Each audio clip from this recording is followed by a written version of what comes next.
Welcome to Bleach Revisited. I am Karkor Gold, your host of this series in which we will be reading every single chapter of the Bleach manga, providing critical analysis as well as personal response, and talking about how those chapters connect to the entirety of the Bleach manga. So if any of that interests you, you are in the right place. We will begin this episode, as always, starting with the chapter reading. This chapter will be Chapter 39, Right Arm of the Giant. What do you guys want to do? I don't know, just let her go? Yeah, she's got no team spirit. If we go after her now, she'll get a big head. I'm going after her. What? Then me too. That's not fair. Wait for me. Whoa! What was that? Bleach, Chapter 39, Right Arm of the Giant.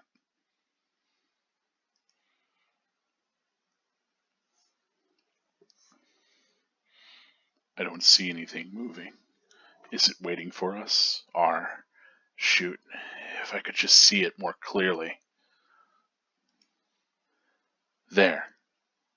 What is it? What is that thing? You could see it?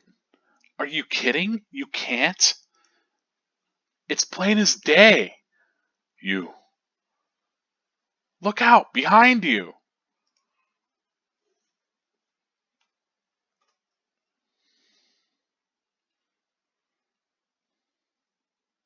It disappeared. Where'd it go? Open your eyes! It's to our right! Run! Hey, big guy, can't you see it? I see a shimmer. Well, it's one mean looking shimmer. Okay then, you be our legs and I'll be our eyes, okay? No way. Yes way. It's our only hope. I've seen monsters before, okay? And something's been bugging me for a while now. I want to know what Ichigo has to do with them. Ichigo? What do you mean? Here it comes! Dodge right!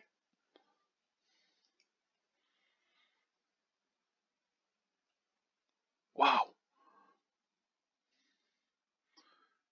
Go right!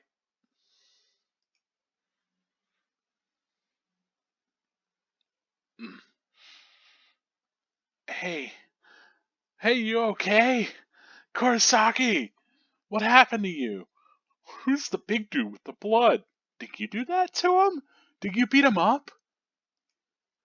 Stop! Go away! You gotta get out of here. Hey, what's your problem? We were just worried about you. Why are you always so mean?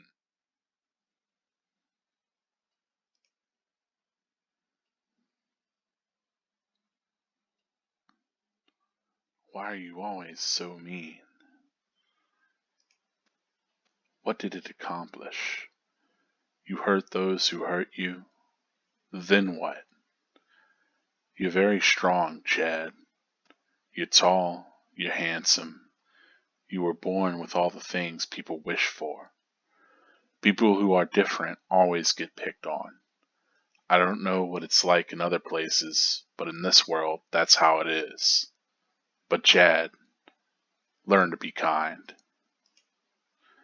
You've got big, strong fists. You need to learn to use them for good. I know, Abuelo, that my fists aren't for hurting people. They are for protecting my mighty body. I know that now. I've learned my lesson. So, please, give me the power.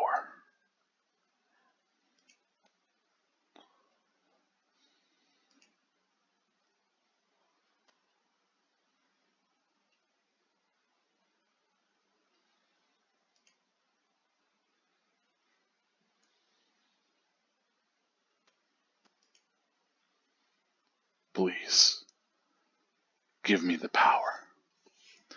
That is it for this chapter of Bleach. So, pretty quick read through the chapter. Obviously, very action focused for most of it. So less dialogue, of course. But getting right into the analysis and response for this chapter, let's talk first about the art and the narrative. As always, I'll be going kind of page by page, panel by panel to discuss this. It can be easy to kind of fall into the sense of giving more of a what am I saying? More of a summary. So I try to avoid that, but sometimes whenever I'm looking at things, it's easy to just talk about them as they come. Anyway, as you remember, this starts with where we came off from last time. Though we're focused on these other kids because clearly Chad shows up and it's all serious with Karen, and they're having that kind of interaction as this Hollow's chasing Chad. But these other kids, are just kind of commenting on the fact that Karen ran off, and so they're going to go and run after her to see what was up, right? Again, it's sort of just scene setting rather than throwing us into the middle of things, which I would have been fine getting really thrown into the middle of things. I think that would have been okay. But ultimately, I think it's to just reestablish that these other children are kind of involved in this rather than them showing back up. Here we get Chad looking pretty cool. I don't know exactly what's happening here with his right arm, but needless to say, it is a pretty cool chapter cover. Yeah, so getting into a lot of this, like, there's this interesting looking at the way that Chad's drawn throughout this chapter, because there's definitely times that his expression and his face kind of feel like they, it feels like maybe Kubo still hasn't quite pinned down how he wants to display the character. And I'll try to point out those moments, but we do get a lot of this, like Chad, these close-ups of his eyes, because in a lot of ways, this chapter is a lot about Chad becoming more perceptive of this world and of these spirits, right? So it's obviously tied to his perception, it's tied to the things that he's seeing. So we get a lot of shots close up to his eyes. But I mean, even just the differences, like if we see how he's like portrayed in this panel, and we compare that to others, you'll see what I'm talking about there, where it feels like he's drawn kind of inconsistently even within the chapter. Yeah. Again, all these close-ups of eyes, lots of them in this chapter, especially shots of like Chad looking over his shoulder, and we just get a glimpse of one eye. But yeah, like compare like especially like this panel. I mean, maybe it's a little bit more shock than the other to that, right? It feels like almost completely different characters in the way that they're expressed.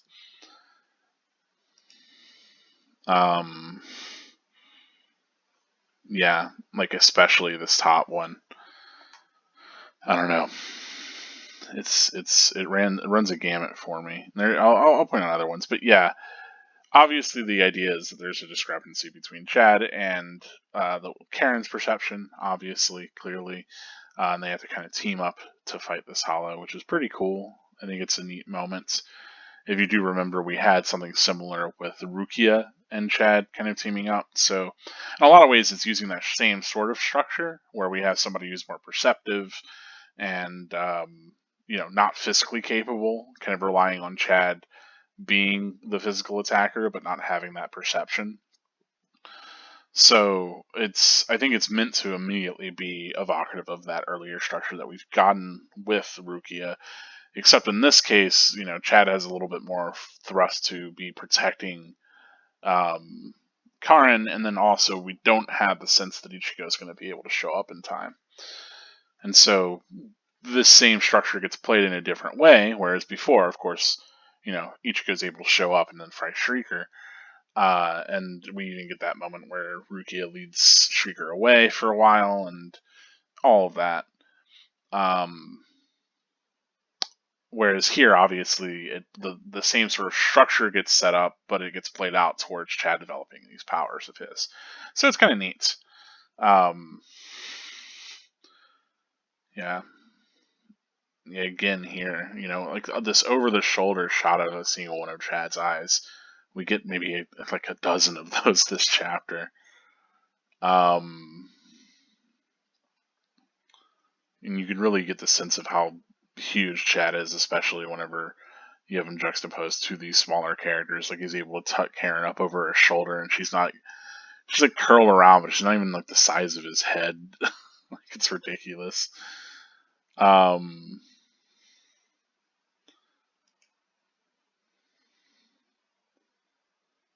yeah,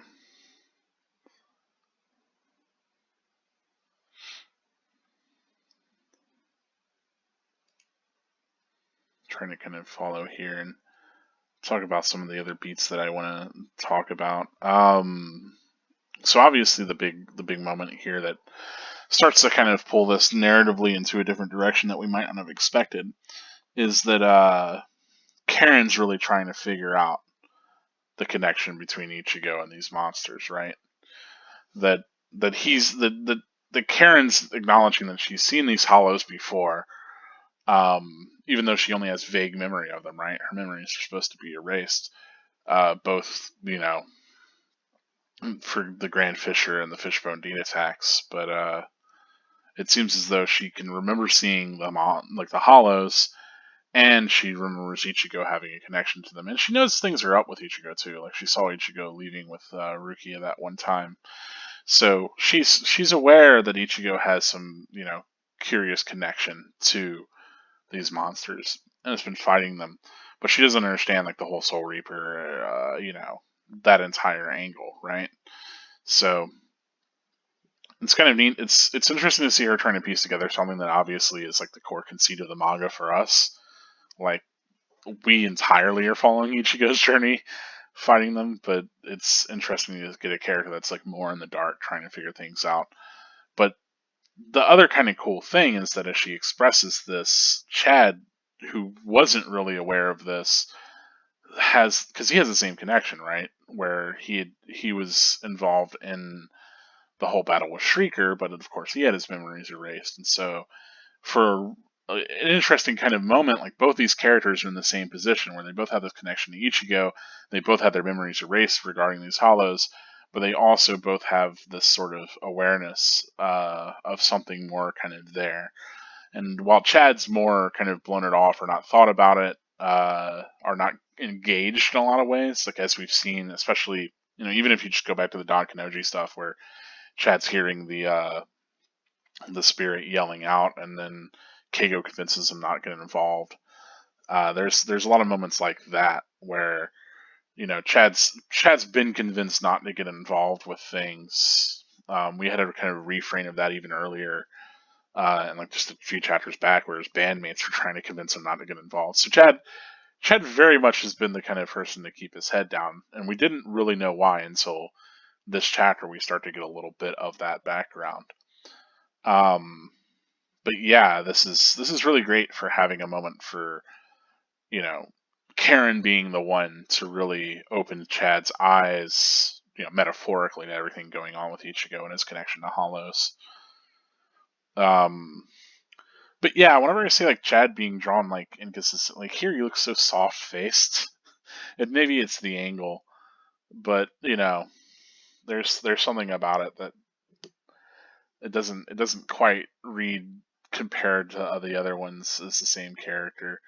Like I said, I think Kubo takes a while to get used to really depicting these characters comfortably, and so Chad's one that hasn't gotten a lot of time on screen, but this certainly we'd see that shape up as we go forward. And again, yet more close-ups of his eyes as he's trying to really perceive, right? And he's able to like knock down this thing's fist with just a punch of his own. But of course, we get him knocked aside and almost just completely brained, which is kind of terrifying. I don't know what the Hollow's doing this entire time that, like these other kids run up and are having this whole interaction. Um, Karen clearly understands the stakes, and I love like having her really, like, she gets real expressive here. I think it's works really well, especially compared to these other kids who don't know what's going on.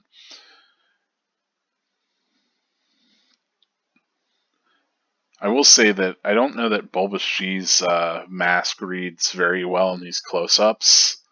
Like, you can kind of tell that it's it, but there's a few panels of that don't work as well for me. Whereas I think other hollow mask, like shreds of them, read more clearly, and I think it's just because of the shapes that it has in it or something. I always want to read this kind of huge shape as an eye or something like that, but it's actually it's big cheek. It's bizarre.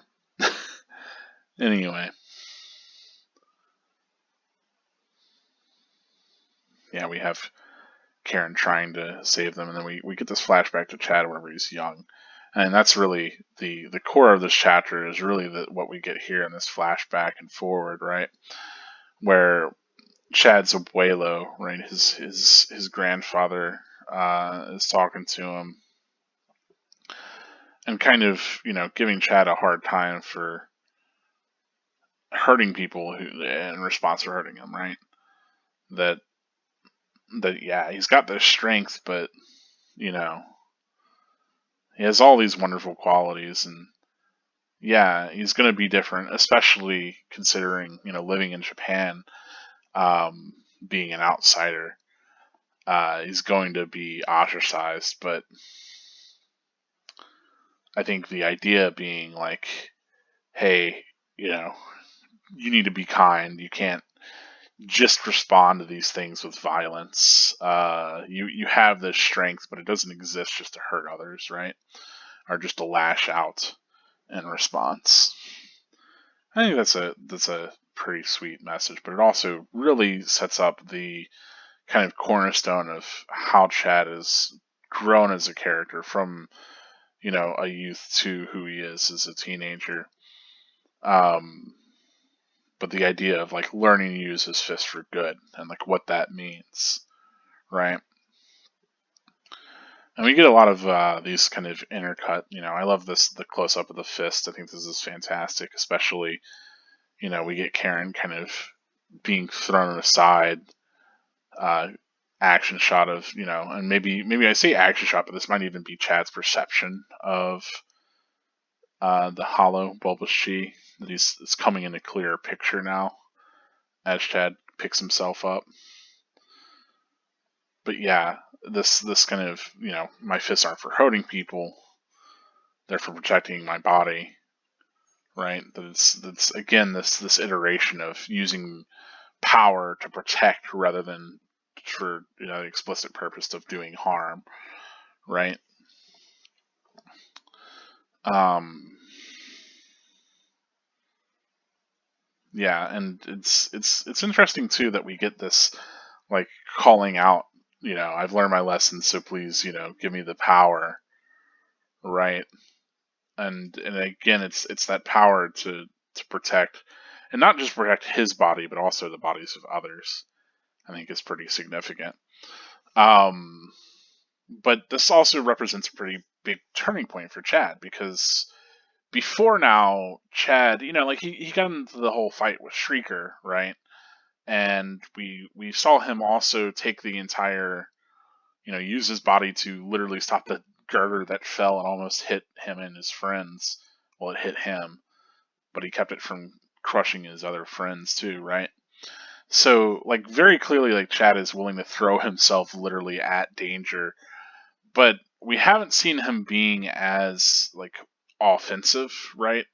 And we also haven't seen himself, like, whenever he's inside of a dangerous situation, yeah, like, he'll defend himself. But we haven't seen him, like, actively go to try to, like, attack anything or interact with these kind of dangerous situations, if that makes sense. We've had a lot of, like I said earlier, those moments where Chad kind of is willing to turn the other cheek, are sort of not get involved. Whereas here we have him being a little bit more proactive about protecting others, and so that's kind of an interesting moment, right? And then especially him being more proactive in the sense of like not just being there to protect them, but actually using his fist and his strength to protect too. So I think that's really kind of what's culminating here is Chad kind of turning and facing that danger rather than waiting for it to come for him or whatever is immediately around him, or trying to escape it. But yes, we get this wonderful shot, as this huge explosion reaches out. And again, here's another close up of Bulbous G that I don't think quite works, but the other panel certainly does. I guess to give you the sense of blood flying past, but I mean the rest of this, like it being literally smashed to shreds, sells that plenty fine. So, um, and really, I think the best point of the art in this entire thing, because I don't think the fight choreography, especially, it was more chaotic rather than it was like following like beat for beat a fight. I mean, we had the pit where Bulbous G swings at Chad and he punches his arm down, and that's kind of cool, but otherwise, it's a little bit chaotic, and I think that's the point. But here we get this kind of cohesive moment of this blast that takes off its arm, and then as the smoke clears, we get to see Chad with this completely transformed arm and a very, of course, for the manga, very, very iconic pose. Chad with his, quote, right arm of the giant, right? So that's the title of the volume. That's the title of the chapter. That is the focus of this. Is Chad developing this power that transforms him? And so it's kind of interesting to think about exactly what that could even be, right? Because like everything that we've gotten so far has been different from this sort of power. Ichigo, he becomes a Soul Reaper, but he has this sword, right? So like all of his spiritual powers condensed in this weapon. And Rukia expresses that they have all this magic that they can do, right? All the Hado or Kido.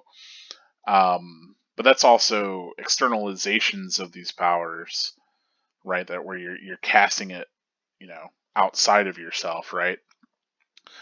Um, and then whenever we're thinking about, okay, well, what humans have access to these sorts of powers that aren't tied to Shinigami powers, which are like spiritual beings, but talking about humans themselves, Don Kanoji, he had the cannonball, right? Like that was about it. Ishida's a Quincy, he has all these tools, right? He had the hollow bait, and he has his bow, which seems to be pulled from, the band that he has, like the little cross that he carries around, ends up being the way that he draws the string on his bow, but it looks like it's just made out of energy. Whereas this is like a physical transformation, right? And so it's kind of interesting. I think we're meant to draw a connection, perhaps, to hollows, which undergo a physical transformation to a degree. Because whenever we think about characters with physical abilities, right, and really manipulating their physicality, hollows are the ones that we've had so far. So it makes sense to maybe connect it to hollows, especially with this having the black kind of coloring to it, right? Typically, hollows are pretty much, that's their coloring, is that mostly black. If we actually get a shot of Bulbous G here, well, I mean, it's just the one where he's exploded. Why did I hop past that? Well, I say that, it's mostly white here, so maybe I'm losing my mind. Maybe I'm thinking too much of the anime, where usually they're depicted as black, but that incredibly dark sort of thing, on the white stripe. It's a neat design, and it's not. I think it's properly unique. As much as I say it's easy to connect it to hollows because hollows have had the most physical abilities so far. Obviously, it's not a manipulation of Chad's entire body; it's just his arm. So it's interesting to kind of consider it from how does this fit within the world as far as we know.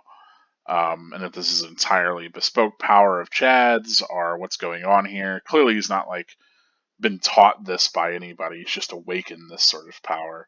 So it's not like, something like the Quincy, which I imagine, have these like formal techniques, right? There's this clan of people that develop these hollow fighting powers. Um, so it seems to be something more of his own, which is kind of interesting. But one big thing that I always do want to bring up and kind of think about is the physicality of these characters' powers and like the significance of that, because I definitely think it is a significant facet of their powers. Um, so Soul Reapers having these swords, right? The Zanpakuto, that being the way that they fight hollows, and I have to wonder if Chad's arm works the same way. If whenever he defeats a hollow with his arm, if that allows the hollow to be move on to the Soul Society, right? Like that's another question entirely. So it's curious, because when we think about Quincy in opposition to Shinigami, the Quincy, whenever they defeat hollows, they kill them outright. And certainly the way that we saw this hollow blasted, I mean, we don't know if this is the end of the fight because it's only lost an arm. It's been knocked to the ground, but that's all we've gotten so far. It's curious if this is meant to be something that just defeats the hollow and helps it, continue on to Soul Society or not. So there's a lot of questions that this raises, but it undoubtedly is a very cool moment and also establishes Chad pretty firmly as being like just as capable or within the main cast as Ichigo or Uryu, who we know have these spiritual powers. The fact that it can do this big blast of energy that is enough to rend a hollow apart is pretty significant. Now, whether or not Chad can actually completely see the hollows at this point or not, that's something that we also don't know. We can assume that he has greater perception of them, that like having this scrape with death has essentially allowed him to, awaken this power. And it's interesting to think about that, being the case for a lot of our characters so far, like Ichigo, his whole family kind of coming close to death and that helping especially Karen, I think, to perceive these hollows and everything. Um, but I mean, if you think about that with Tatsuki and Orihime too, right? They also had that, you know, brush with death. I mean, Orihime literally is had her spirit knocked out of her body and is almost killed. So if it wasn't for Rukia, she would probably have died. Um, yeah, I mean, you know, even if Ichigo had stopped acid wire, is what I mean by that. But it's something to consider. Is like is I think that's certainly a case to be made for that. I'm pretty sure in this manga we could certainly start to draw that conclusion that as people have these real life or death encounters, they start to become more spiritually aware and even more spiritually powerful, as we see with Chad and I think with Ichigo. And so yeah, it's something to consider. The nature of Chad's power is also pretty interesting and unique, and I think it's just a cool power in general, um, especially to just set him apart from Uryu, who has this bow, and Ichigo, who has this sword, and so now we have Chad with this fist. And so, yeah, it's all pretty cool. you know, I think it's neat. It's also a pretty neat design, like I said. I love its design. I think it's fantastic. Um, it having that really, like, because it's the entire arm design and it having the stripe up the arm, really exaggerates, like, Chad as the height of his character, if that makes sense. Because it's this very, vertical line, like this streak up his body. And so it gives you a lot more of the sense of him being this kind of larger than life, very, very tall, sort of giant character. And in a lot of ways, Chad is that sort of, he's that gentle giant, right? Um, he is meant to be kind of the tall, strong, mostly silent type, but also uh, wields his power to protect others, which is cool. It's an interesting parallel to Ichigo, especially thinking about like the ways in which Chad and Ichigo are connected, and the ways that they are different. And we'll certainly see a lot more of that, and like a little bit more of an exploration of that, because in a lot of ways, Chad comes to the same sort of conclusions that Ichigo does, right? About like wielding his power to protect people like himself and others, and the way in which he wants to use his strength. Um, but then you have to consider like the kind of nuances and differences between where Chad's coming from and where Ichigo's coming from. So there's a lot there. I think it's also interesting to get that, confirmation of Chad's background. This sort of like, I assumably kind of, what is it, like mestizo or Mexican or Spanish heritage, whatever it's meant to be, with his abuelo, and these sort of things that he learned as a child. And so that's all kind of cool. I mean, I think one of the things to always consider with writing characters and doing these character driven narratives is the way that you handle background for characters. Because background can be interesting and flashback can be interesting, but it should always be motivating like a forward momentum, some sort of forward driving force. So, I think that's one of the things that I think amateur art authors get really caught up in too much, is trying to tell you this is like really cool backstory for a character, right? Or get you involved in some really tragic backstory that a character has. Whereas, the story that they're telling is supposed to be, one happening, and unfolding before us, right? And so, as much as backstory can be interesting and can inform plot points, I think it should always serve kind of to help to move things forward. And I think this is done really well here, right? Where we get those glimpses of Chad's flashback, but it's meant to kind of inform this moment as Chad steps forward and develops as a character and develops these powers of his. So yeah, it's something to consider as well. Is the way that backstory gets handled and the way that flashback is handled. We had a little bit of that with Ichigo as well regarding Misaki, and I think it was handled pretty well there as well. So it's always something to consider.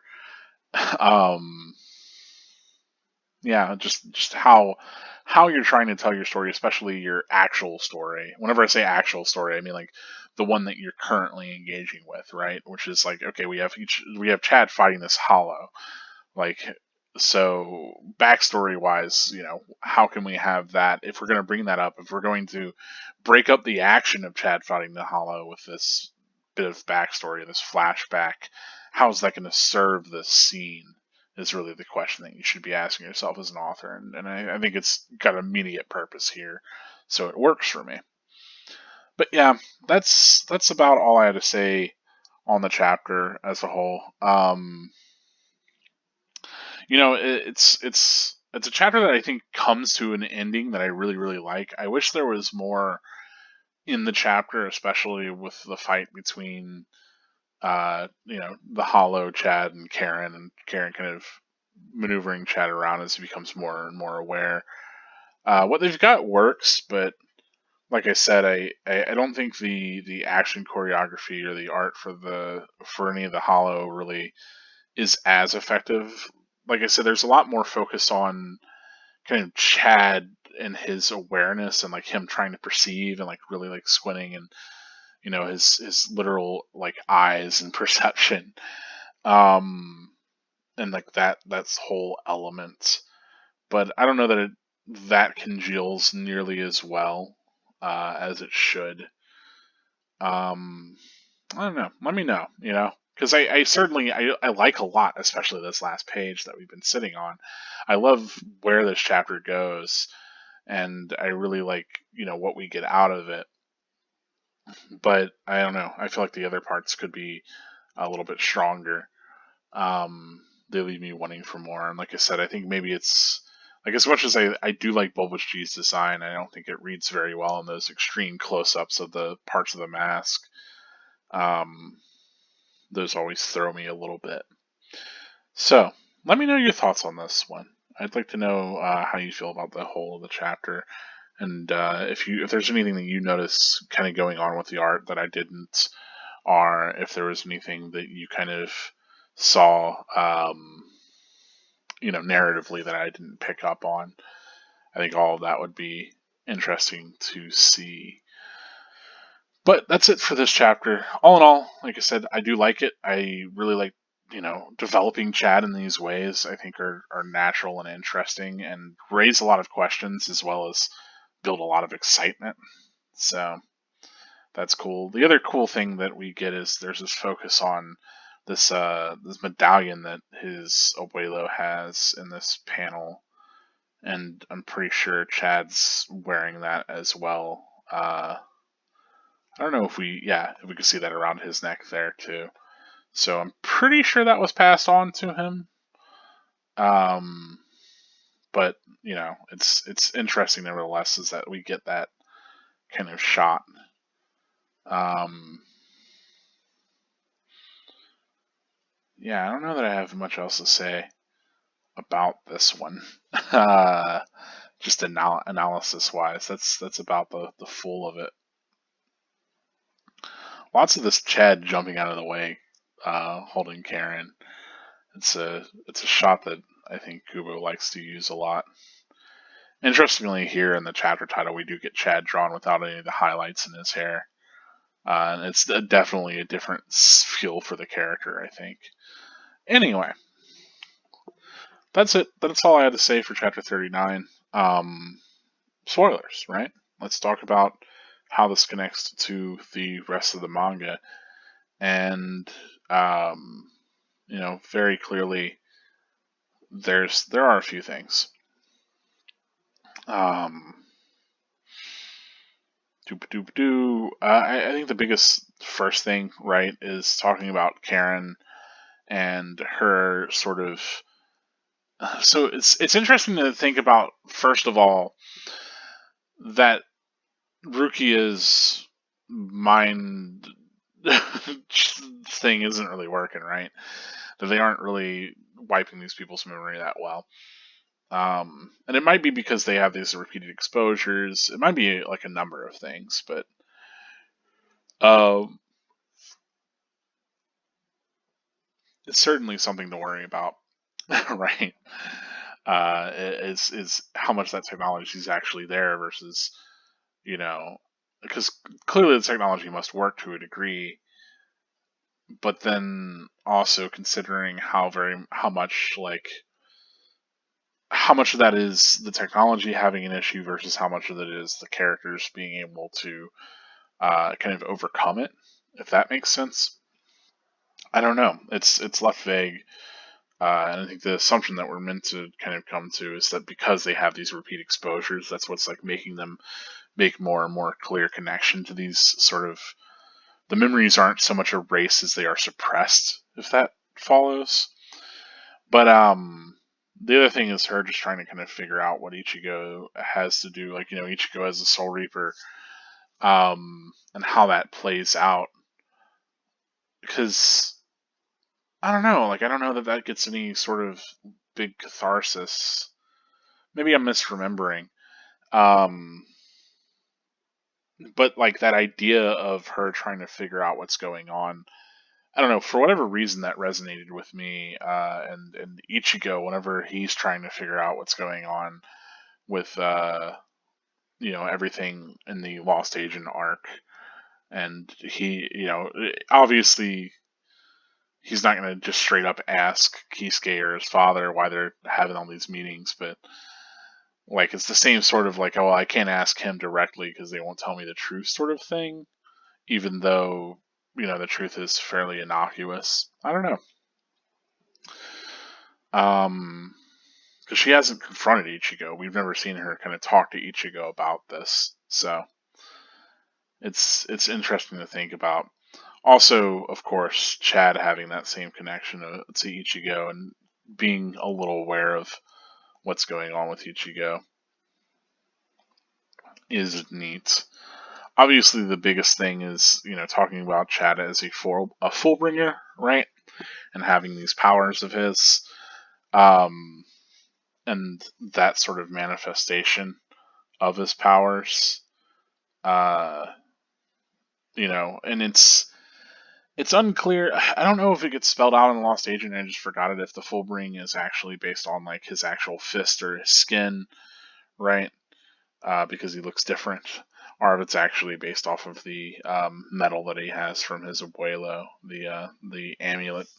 I do not recall off of the top of my head, but it is interesting that that's all those elements are here from the beginning for Chad, which is kind of neat. Um, and also that we get that the whole idea of like, oh well, these are for protection, right? And that's why he awakens the defensive arm first, which is neat to think about that arm as the one that's like the shield arm, especially. I touched on this a little bit, talking about the nature of these powers and the physicality of it. And I definitely think Fullbrings being tied to hollow powers is intentional, right? This manipulation or transformation of a thing that you have a connection to.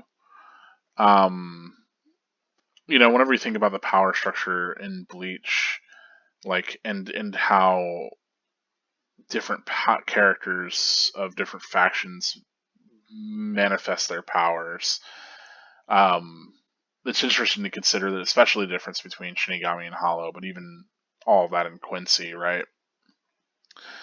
Um, and yeah, like especially without before Thousand Year Blood War, geez, Thousand Year Blood War throws a couple wrenches in the way that Quincy used their power. I'm going to be honest, but I think a lot of that is because it complicates things with the way that Shrifter used, um, as well as Volstan Dig. But that's a whole topic for another time. Maybe we'll get more on that whenever we get to the battle with Mayuri. But for here, thinking especially about this power as being like a physical, uh, manipulation, right? And that's certainly having a lot of connection to Hollows and their resurrection. I think it's no surprise that that's meant to be, this sort of connection that Hollows have this sort of, whenever they manifest their power, it's like an expression of their physical self. It transforms them physically rather than being an extension of, like an outward expression of their power, if that makes any sense. Um, so it's like, whenever a hollow becomes an Iran car, they kind of trap their power into their sword. It's not a Zenpakuto, is it? Like I think their weapon ends up being kind of just like a condensation of their power, but their release fuses them with it again, if that makes sense. Whereas with Shinigami, the Zanpakuto very much is this externalized thing that they project their spiritual power on, and it has the same sort of transformation mechanics because it itself is a hollow, basically, right? That's been imprinted upon by a Soul Reaper. So it's neat to think about that too. But then whenever you start to consider things like keto and everything, clearly like Soul Reapers very much externalize their power, right? And whenever they release their power, it is external to them, where rather than it being like a physical transformation of themselves. I think that holds true for most Soul Reapers. I think Kenpachi ends up being a bit of an outlier, but almost all of them, it's not like, oh, I'm going to have this big physical transformation that's going to give me these actual like physical abilities. So much it is you know, something that is expressed outwardly. Um, and I think for a lot of reason, that's why Ichigo's being condensed the ways it is meant to kind of key you in to his working a little differently for reasons, right? But Quincy also externalized their powers, but theirs is through the use of all these different tools, which is kind of interesting. Um, yeah, I don't know. It's cool to think about the different powers, but I definitely think that Chads are meant to be hollow evocative, and it makes sense that later the whole Fullbringers being that you have this hollow Ryatsu that's inside of you that you've kind of cultivated to an extent, is significant. I think the Can't Fear Your Own World novels end up retconning that. I think I haven't read them, or I haven't read them thoroughly. I've read synopses, but I'm pretty sure that there's some shift around to where they all have some connection to the Soul King, rather than it just being like, oh well, your parents were attacked by a hollow but survived, and you were born, or you were attacked by a hollow whenever you were young, or whatever. That somehow like you have this sort of residual hollow Ryatsu that you've built up within you, and that allows you to do this manifestation of your full bring. Regardless, I think it being hollow Ryatsu and a use of hollow power is important, and part of why it's this physical transformation for these characters, and kind of key to understanding Chad's power and the nature of it. So, it's kind of neat. It's interesting that we do get that. It certainly opens a lot of questions about Orihime's power and the nature of hers, and if it's not a full bring, then what really is going on with Orihime? Because Orihime's reads a lot like a full bring, and we'll certainly talk a lot about it whenever we get over to, of course, her chapters in this whole arc. But yeah, it's interesting to think that about that as well. And I think ultimately the conclusion that I come to is that while this power has already always kind of been within Chad, the manifestation of it definitely comes in relation to Ichigo. And then there's this kind of there's speculation on that as well. So obviously, a lot of I think the go-to explanation is, oh, Ichigo's spiritual energy is just overflowing and it affects all the people that he's around. But we don't really get confirmation of that being how Reiatsu works at all through the rest of the entire series. So I think that's the cop-out answer. I think the reality is that the Hogekyo is here, and it's in Rukia's Gigai, right? And so the Hogekyo's whole thing is that it fulfills people's desires, and that it helps them kind of see manifest the power that they're capable of, right? And so Chad having this latent full bring, and then as he has more and more, as he literally makes this wish, right? To get this power, it gets granted. And so I read that a lot as a manifestation of the Hogekyo. I know it's not perfected at this point, right? It's imperfect Hogekyo, but it's still, for me, reads that way, more than just oh, there's this one weird one-off thing about Ichigo. Because it doesn't fit, all the stuff with just, oh well, Ichigo's Ryatsu is just flowing off of him so greatly that these other people in his life ended up getting powers because of it. Then it's well, why didn't Tatsuki get powers, right? I mean, I guess you could say the same thing about the Hogekyo as well, but certainly it would make sense for characters like Mizuru or Tatsuki, or any of them are Yuzu or Karen especially, right? Why they clearly are in these positions. Why didn't they develop powers? Whereas Chad and Orihime both go through life or death situations in close proximity to Rukia. And I think that Rukia and the Hogekyo ends up being kind of more significant than just this connection with Ichigo. But I don't know. Let me know your thoughts on that. Obviously, if you're talking about anything spoilers, make sure to say that at the beginning of your comments so that anybody that is just scrolling through the comments section doesn't get spoiled on anything in Bleach, as always. But yeah, let me know what you think about this chapter and your thoughts on all of this in general. That's it for this one. This has been Carker Gold with Bleach Revisited. As always, spirits are forever with you. Stay gold.